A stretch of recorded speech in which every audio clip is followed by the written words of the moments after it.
Hello friends, welcome to the Global Pulse. PM Modi himself on the front. India to become a big player of semiconductor industries, this is the strategy. The government knows that if India has to do something big, then it will have to emerge as a big player in this sector.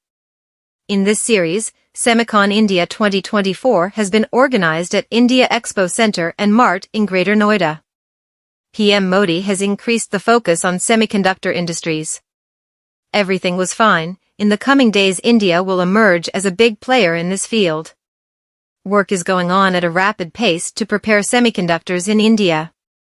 The government knows that if India has to do something big, then it will have to emerge as a big player in this sector. In this series, Semicon India-2024 has been organized at India Expo Centre and Mart in Greater Noida. Prime Minister Narendra Modi himself arrived on Wednesday to inaugurate this program.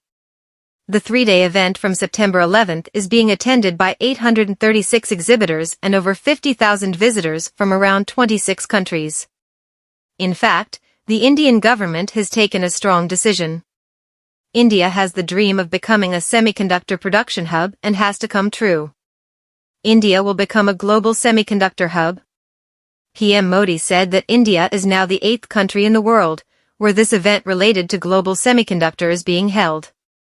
Describing it as the right time and the right place, he said that today's era is of silicon diplomacy. PM Modi said that India has signed many agreements with Japan, Singapore and the US, and cooperation with these countries is continuously increasing. In this program, CM Yogi Adityanath said that his government is giving 50% additional capital subsidy and up to 75% land rebate to promote investment in semiconductor and IT sector. UP is already playing a major role in the field of semiconductor design and 6 major companies are established here.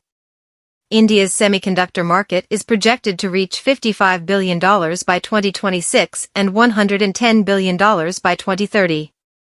Currently, semiconductors are used in smartphones, cars, data centers, and other electronic equipment. Due to tensions between China and the US, shares of semiconductor companies are seeing a boom. Many companies in India are involved in plans to make semiconductor chips. These include HCL Technologies, India Electronics, Vedanta Limited, and Dixon Technologies. Shares of these companies are also seeing a boom. Dixon Technologies has given more than 140% returns in the last 1 year. According to PM Modi, India's dream is to use Indian chips in every electronic device in the world. He has invited investments to promote semiconductor manufacturing in India. India is becoming competitive in this area. Citing the example of COVID-19, he said the semiconductor supply chain is critical to the world and India is building a strong foundation for it with stable policies and technology. This is the strategy of PM Modi. With the current valuation of India's electronics sector at over $150 billion, PM Modi has set a big target of growing the country's electronics sector to $500 billion and creating 6 million jobs by the end of this decade. He said that this increase will directly benefit India's semiconductor sector. Our goal is that 100% electronic manufacturing should be done in India itself. Counting the success of Digital India, the PM said that necessary reforms in infrastructure were introduced to make mobile handsets and data affordable in India. A decade back, India was the largest importer of mobile phones, while today, it is the world's second largest producer and exporter of mobile phones. Citing India's rapid progress in the 5G handset market, he said that India now occupies the second largest position in the global market for 5G handsets. He also referred to the government's focus on securing critical minerals required for the semiconductor industry and mentioned the recently announced important mineral mission to boost domestic production and foreign acquisitions. He said that India is fast working on customs duty exemptions and mining auctions of critical minerals. PM Modi also revealed plans to set up a semiconductor research center at the Indian Institute of Space Science in collaboration with IITs to produce not only today's high-tech chips but also next-generation chips. Era of silicon diplomacy in the world today. Talking about international cooperation, the Prime Minister referred to oil diplomacy, and said the world today was moving into an era of silicon diplomacy. The Prime Minister informed that India has been elected as the Vice Chairman of the Supply Chain Council of the Indo-Pacific Economic Framework and is an important partner in the Quad Semiconductor Supply Chain Initiative.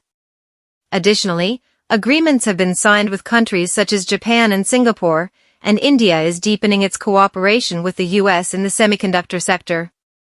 Speaking on the occasion, Dr. Ranbir Thakur, Chairman and CEO, Tata Electronics, lauded PM Modi for bringing the semiconductor industry to India and recalled the occasion of laying the foundation stone of India's first commercial fab at Dholera and India's first indigenous OSAT factory at Joggi Road, in Assam on March 13 this year, and said both the projects have received approval from the government in record time. Highlighting the 11 essential areas of chip making that are important, Dr. Thakur said that due to the efforts of the government, all these sectors are present on the same platform here at the Semicon 2024. He said that for future growth, the important partnership between representatives of all sectors has been established due to the Prime Minister's global reach and special focus on the India's semiconductor mission. He assured the Prime Minister that the semiconductor industry will form the cornerstone of the vision of Developed India 2047 and it will also have a multi-layered impact on employment generation. Thank you very much for being with us. Always stay tuned for the latest news and updates across the globe. Goodbye and see you soon.